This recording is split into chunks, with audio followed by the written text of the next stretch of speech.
بسم اللہ الرحمن الرحیم۔ نواب حیدر علی اور ٹیپو سلطان۔ پلاسی کی جنگ کے بعد انگریزوں کے حوصلے بڑھ گئے اور انہوں نے اب میسور کی طرف رخ کیا۔ میسور کے نواب حیدر علی کی سلطنت خداداد تھی اور اس کے ولی عہد ٹیپو سلطان تھے، جو سن 1751 میں پیدا ہوئے تھے۔ اب برطانوی حکومت کا اہم مقصد میسور کی سلطنت کو قابو میں کرنا تھا، اس لیے انہوں نے کلکتہ اور ممبئی سے انگریز افسر اور لشکر بلائے اور برطانیہ میں اس سلطنت کو شکست دینے کے لیے کافی غور کیا۔ انگلستان سے بے پناہ فوج میسور بلائی گئی اور لارڈ ویزلی کو گورنر جنرل بنا کر سن 1798 میں بھیجا گیا۔ گورنر لارڈ ویزلی نے یہاں آ کر مرہٹوں اور نظام کو اپنے ساتھ ملا لیا۔ اس طرح ان تینوں نے مل کر میسور کے غداروں کو بھی اپنے ساتھ ملا کر ایک مضبوط طاقت جمع کر لی۔ میسور کے میدان جنگ میں خون بہا اور ٹیپو سلطان دشمنوں سے لڑتے ہوئے اور یہ کہتے ہوئے کہ گیدڑ کی 100 سالہ زندگی سے تو شیر کی ایک دن کی زندگی بہتر ہے، 4 مئی سن 1799 میں شہید ہوئے۔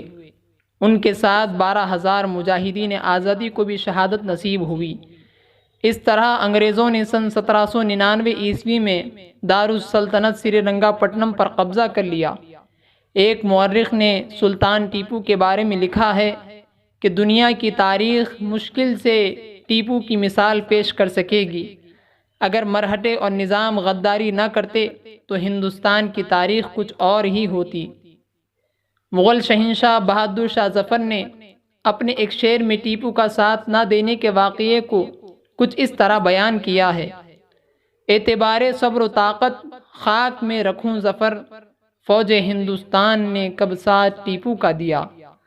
کارل مارکس نے اپنی کتاب میں لکھا تھا، 30 سالوں تک میسور کے لوگوں نے اپنی طاقت اور آزادی کی خاطر برطانوی حکومت کو اوپر کی جانب بڑھنے سے روکے رکھا۔ حیدر علی اور ٹیپو سلطان نے قرآن پاک پر ہاتھ رکھ کر برٹش حکومت کے خلاف نفرت کی قسم کھائی تھی۔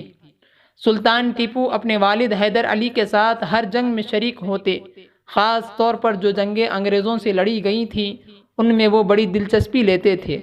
اس کا ثبوت تاریخ کے اوراق میں موجود ہے۔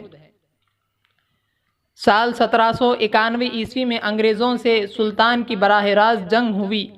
اس جنگ میں بھی سلطان نے انگریزوں کے دانت کھٹے کر دیے۔ سن 1799 میں چوتھی اور آخری جنگ میں جام شہادت نوش فرما کر تاریخ کے صفحوں میں اپنا نام محفوظ کر لیا۔